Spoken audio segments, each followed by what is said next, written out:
Your bank account reads $500,000. You stare at it for a second longer than you need to.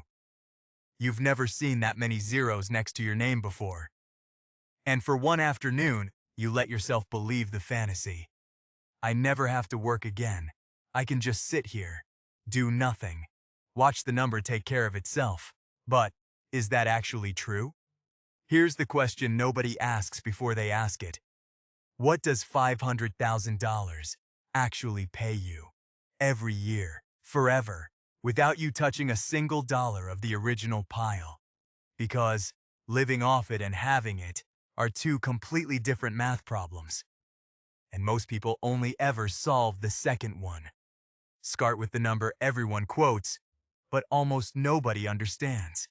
In 1994, a financial planner named William Bengen ran the calculation that would define retirement planning for the next 30 years. He looked at every rolling 30-year period in U.S. market history, recessions, crashes, booms, all of it, and asked a simple question. How much could you withdraw from a portfolio each year, adjusted for inflation, without ever running out of money, no matter which historical period you happen to retire into? His answer became known as the 4% rule. Withdraw 4% of your balance in year one. Adjust that dollar amount for inflation every year after. And in almost every historical scenario, your money survives 30 years. Lie that to your $500,000. 4% of $500,000 is $20,000 a year. Not $500,000 a year.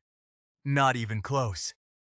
$20,000. That's less than $1,700 a month, before taxes, to cover rent, food, insurance, transportation, and everything else your life currently costs.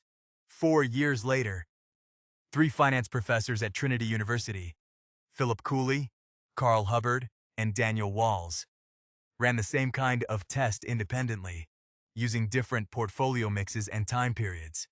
Their results, published in 1998 and now known simply as the Trinity Study, landed in almost the same place Bengen did. Somewhere between 3 and 4% was the ceiling for a withdrawal rate you could trust across decades. 2 separate teams, 2 separate methods, the same uncomfortable conclusion.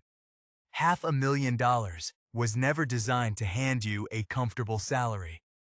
It was designed to hand you a modest supplement. So picture the version of you who actually tries to live entirely off that $20,000, doing nothing else. No job, no side income, just the withdrawals. Your rent alone, in most American cities, eats more than half of that before you've bought a single groceries bag. Your health insurance, without an employer subsidizing it, can run you another few $100s a month on its own. You are not living off $500,000. You are living just above the poverty line, with a very large, very anxiety-inducing number sitting behind you that you're terrified to touch. And here's the part that makes it worse, not better. According to the Federal Reserve Survey of Consumer Finances, the median net worth for American households, even in their peak earning years, ages 55 to 64, sits well under this number. Most people will never personally verify any of this math, because most people will never actually get to test what $500,000 does when it's the entire plan. You would be, statistically, ahead of most of the country, and still short of a livable income if that pile is the only thing feeding you. Let's make it concrete. Picture 2 people. Person 1 has a $500,000 number and a job. Person 2 has the same number and no job, because the whole point was to need nothing else. Person 2's $20,000 a year breaks down to about $1,600 a month. Rent on a modest 1-bedroom apartment in most mid-sized American cities already claims $1,200 of that. What's left has to cover electricity, a phone bill, groceries, gas, and health insurance purchased without an employer covering half the premium, which alone can run $300 to $500 a month for a single adult. Person 2 isn't unemployed and relaxed. Person 2 is unemployed and doing math every single week. And that's before taxes take their cut of the withdrawal, which for most people trims the real, spendable number down even further.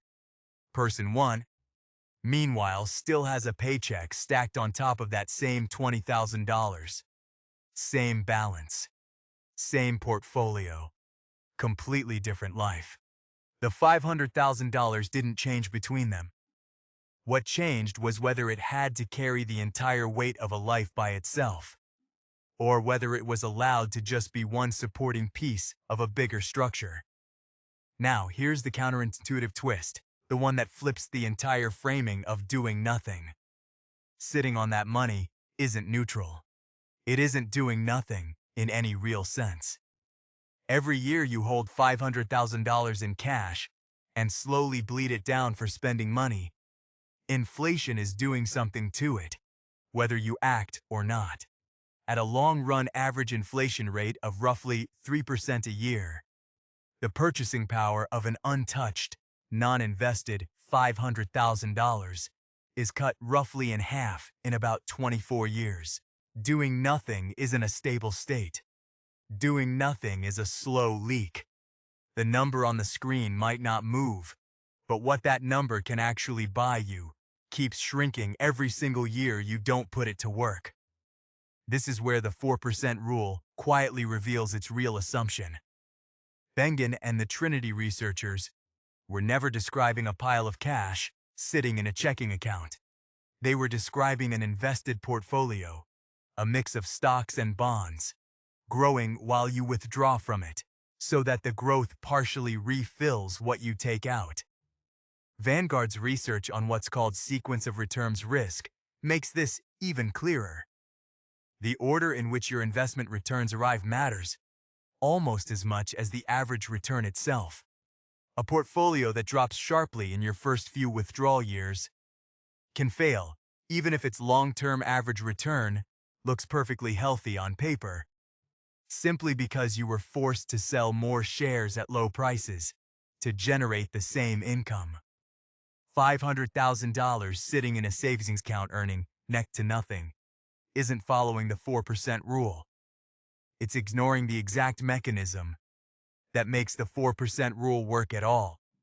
So let's rebuild the scenario properly. Same $500,000. But instead of parking it and pulling $20,000 a year straight out of principal, it's invested in a diversified portfolio that historically returns somewhere around 7% a year after inflation over long stretches. Now the math shifts. Your withdrawals are still roughly that same $20,000 for safety, but the portfolio itself is still growing underneath you. In most years, which is the entire reason Bengen's research found 30-year survival rates as high as it did. The money isn't just draining. It's regenerating enough of itself, on average, to outlast you.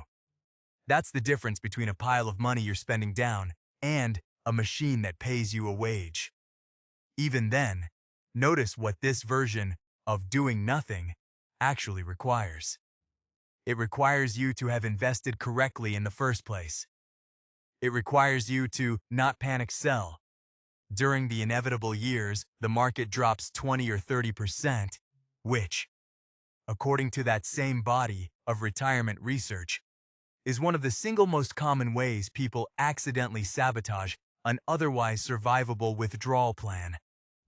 Behavioral economist Richard Thaler spent decades studying exactly this kind of self-sabotage, showing how people mentally separate money into different accounts in their heads rather than treating it as one flexible pool. Which is precisely why a market downturn feels like a 5-alarm emergency, instead of a normal, expected chapter of a 30-year plan. Doing nothing, in the way that actually works, is not passive. It's disciplined. It's the hardest kind of nothing there is. Here's the modern mirror. Somewhere right now, someone just sold a house, cashed out a business, or inherited a number close to $500,000. And they are having the exact fantasy you had at the start of this. The spreadsheet in their head says, I'm done. What the spreadsheet doesn't say is that the number needs a job too. It needs to be invested, not just banked. It needs a withdrawal rate measured in single digits, not a lifestyle measured in someone else's salary. And it needs you to survive the years it temporarily shrinks, because that shrinking isn't the plan failing.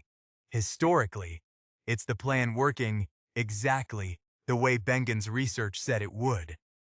Most people who reach this number don't actually plan to do nothing. Not really. What they're chasing isn't zero work, it's zero obligation. A number large enough that work becomes optional instead of mandatory. Bengen's own research, and the Trinity Study after it, were never selling early retirement as a lottery ticket. They were describing a floor.